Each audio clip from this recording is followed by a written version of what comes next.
Dollar. Dirt and money, no soul. Had to go and get it, ain't no time to kick it. Got a stack and flip for my foes. Dollar. Please tell me you can hear me. Don't turn your back and don't neglect me. Just let me know if you need me. Dollar. Let me watch out for my partners. Keep my money long, get my team strong. Let me run away from my problems. Yo, what's good, original crew? It's your boy DJ Nuki and your girl Sierra Nicole. We back on the channel with another Kid and C original. Well, welcome back to the channel, man. We got a good one today. Today, we got 10 women who made the FBI's most wanted list. You know what they always say, every woman got a little bit of craziness. Oh, gosh. Some just got a little bit more than others, but every last woman got a... I think every woman can make the FBI most wanted list. Because I think all y'all look crazy enough to do shit and go on a run. For me, ain't nothing that serious. Not yet. But with that being said, man, before we get into it, make sure y'all check out the links in the description box down below. You already know where to go. If you want to further support, just check down below, man. But again, it's 10 women who make the FBI's most wanted list. You ready to check this list out? I'm ready. All right, man. Hey, you might see somebody that, like, that's me right there. From radical activist to a woman who hired a contract killer out of extreme jealousy, here are 10 women who made the FBI's most wanted list. Before we begin, be sure to subscribe to They Will Kill You. Hit the like button and request any topics you'd like to learn about in the comments section below.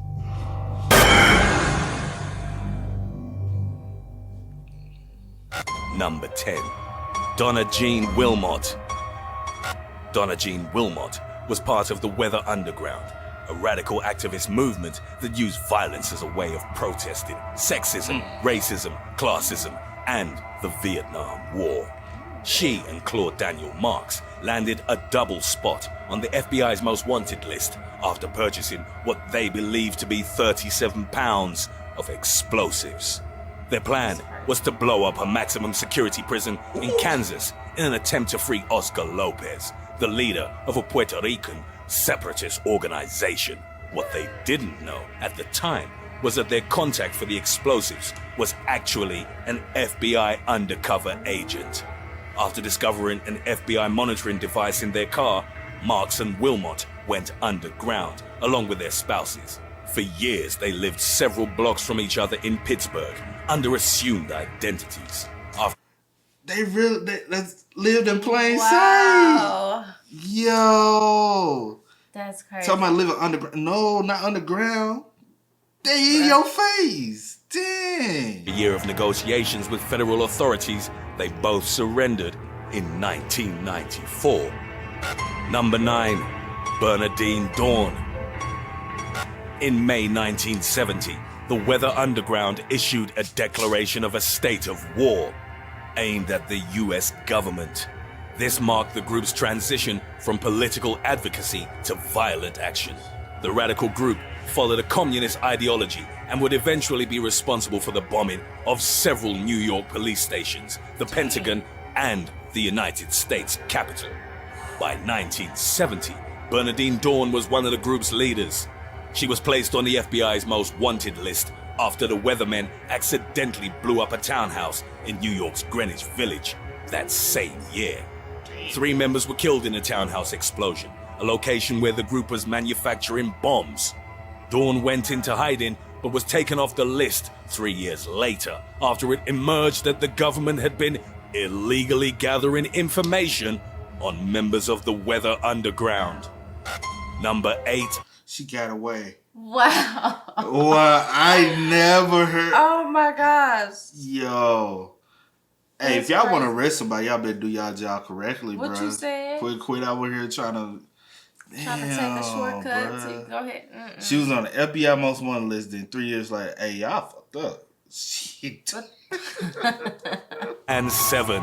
Catherine Ann Power and Susan Edith Sachs. In 1970, Catherine Ann Power was a senior at Brandeis University. She and then roommate Susan Edith Sachs were active protesters against the Vietnam War and other social constructs such as racism or sexism.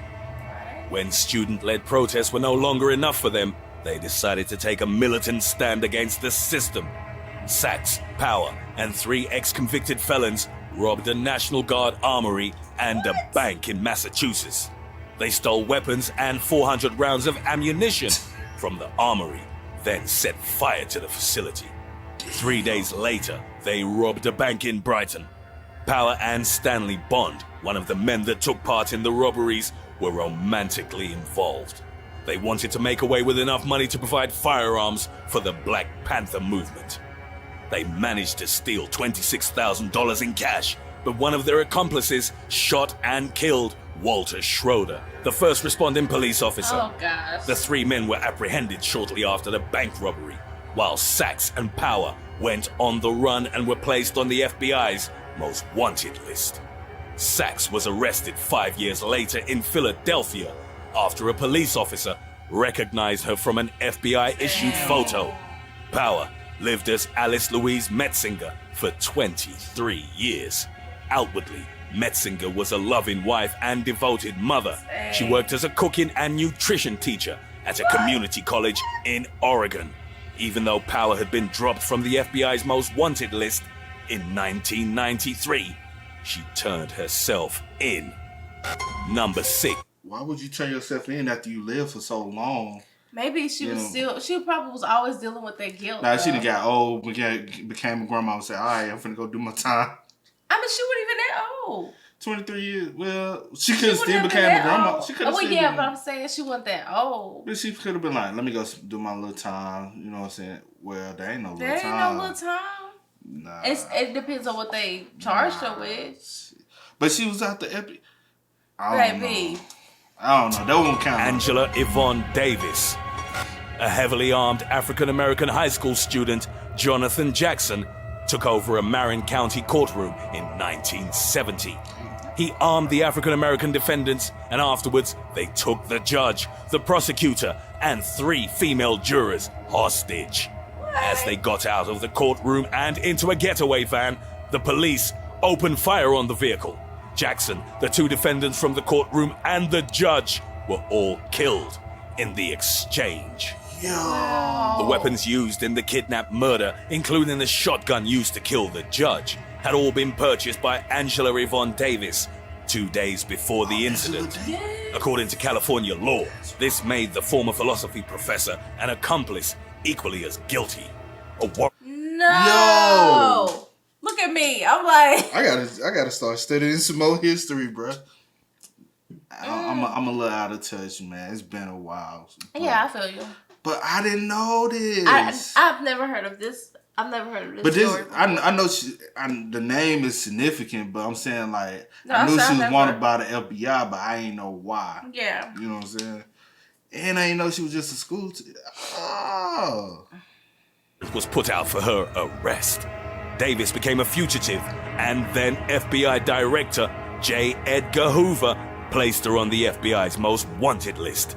When she was ultimately captured in 1971, President Nixon congratulated the FBI for the apprehension of a dangerous terrorist. A nationwide movement for her release was organized and supported by prominent artists such as John Lennon and Yoko Ono. In 1972, Davis was acquitted of all charges. A jury concluded that even though she owned the guns used in the crime, it wasn't enough to suggest she had a direct responsibility in its planning and execution. In the years that followed, Davis became a well-known prisoners' rights advocate, political activist, and an influential scholar. Number 5, Ruth Eisman Shire.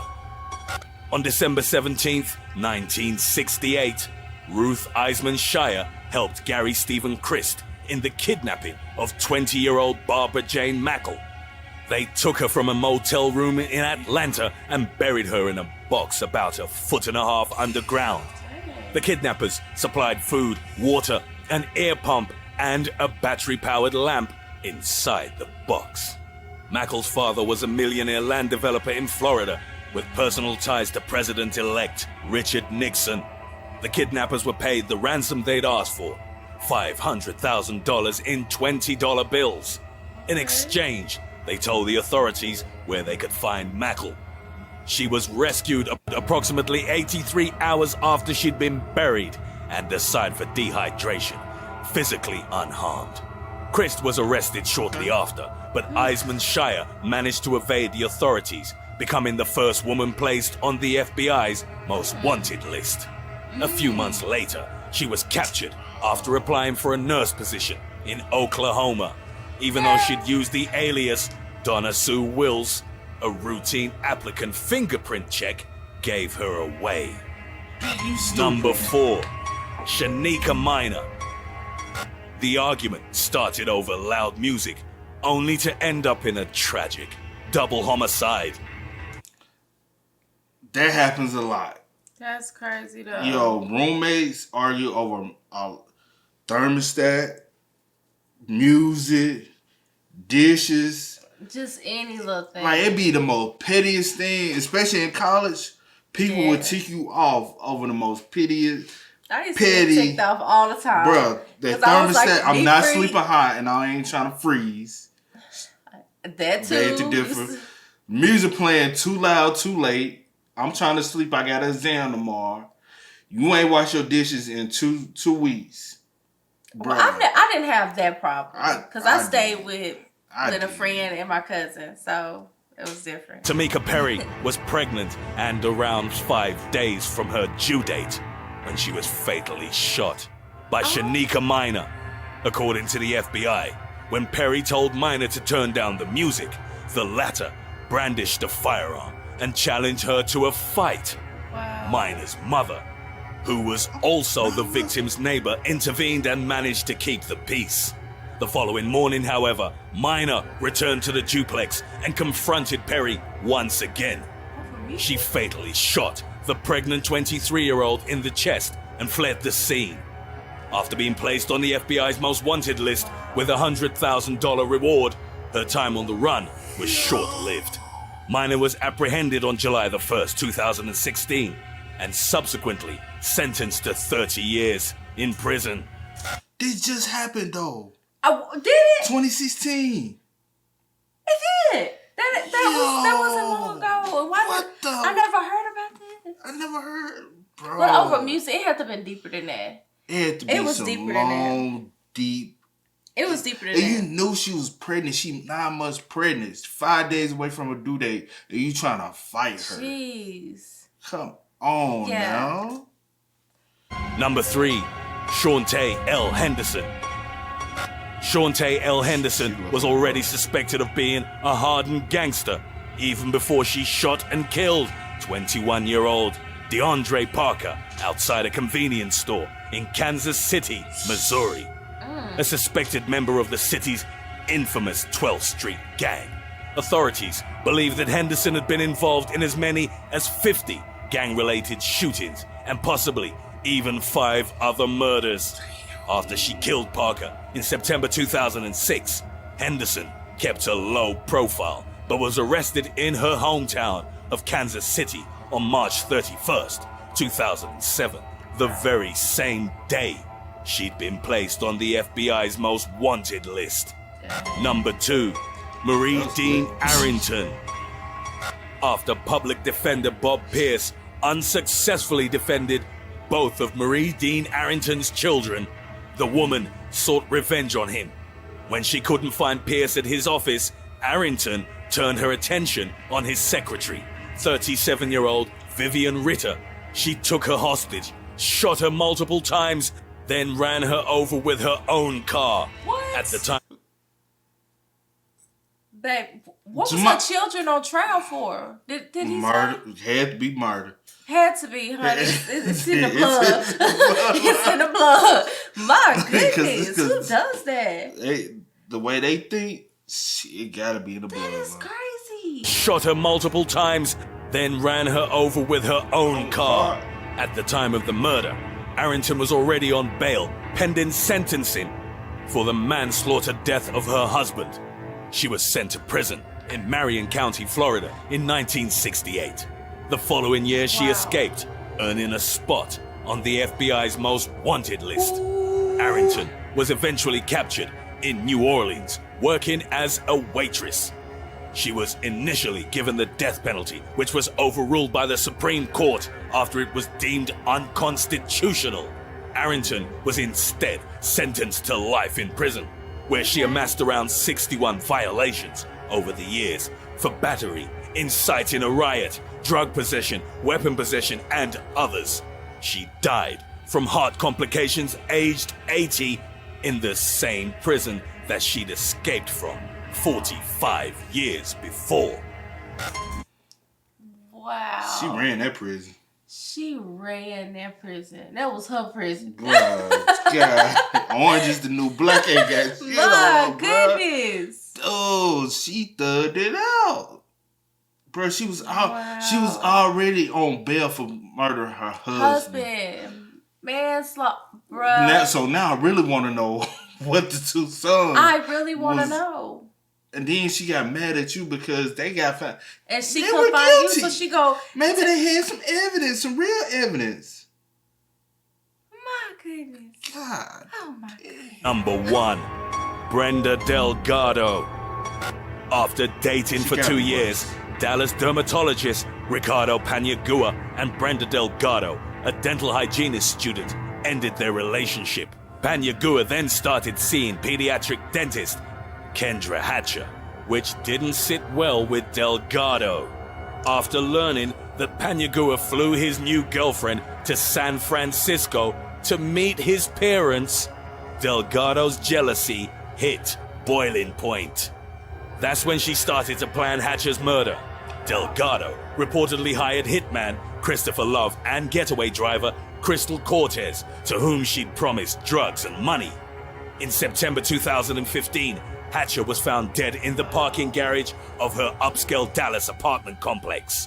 Shortly after the body was discovered, Delgado spoke to FBI investigators, but then promptly fled the country. She spent 6 months on the run and was eventually placed on the FBI's most wanted list with a $100,000 reward. 2 days later, she was apprehended in Mexico. According to her lawyer, he'd already negotiated her surrender to Texas police before she was placed on the list. The jilted lover, as Delgado came to be known, spent 5 months in a Mexican prison before being extradited to the US. Her accomplices were arrested and the trio was charged with capital murder. She shouldn't have been number 1. I think those should have been swapped a little bit. I don't know. She could have went down the list a little bit. I don't know, but I feel like I remember this story because I remember. Nah, she should have been behind behind old girl who killed the pregnant woman. Either way it goes. Her still ain't that bad. Look, though. The number 2 was the worst for me though. This is the thing though. They all bad because somebody died. But my goodness. That second one though. She crazy. Okay. God bless her. Yeah. But my goodness, that is crazy. I could never okay, I may got a little crazy, but I ain't got that. I'm not like that. There's nothing in this world that can make me go to that extreme. I feel you. And take somebody's life. Exactly. No. Man, but y'all spam us up in the comment section down below. Let us know y'all thoughts and feeds down below, man. But as always, y'all know how it go. I do go by the name DJ New Kid. This is Sierra Nicole. You were late. I was thinking. I don't know why you thinking too hard. As always. You ready now? I've been ready. I do go by the name DJ New Kid. This is Sierra Nicole. We are. We are, y'all. No time to kick it, got a stack of flip for my folks. Dollar, dollar, dollar, dollar. Please tell me you can hear me. Don't turn your back and don't neglect me. Just let me know if you need me. Dollar, dollar, dollar, dollar. Let me watch out for my partners. Keep my money long, get my team strong. Let me run away from my problems.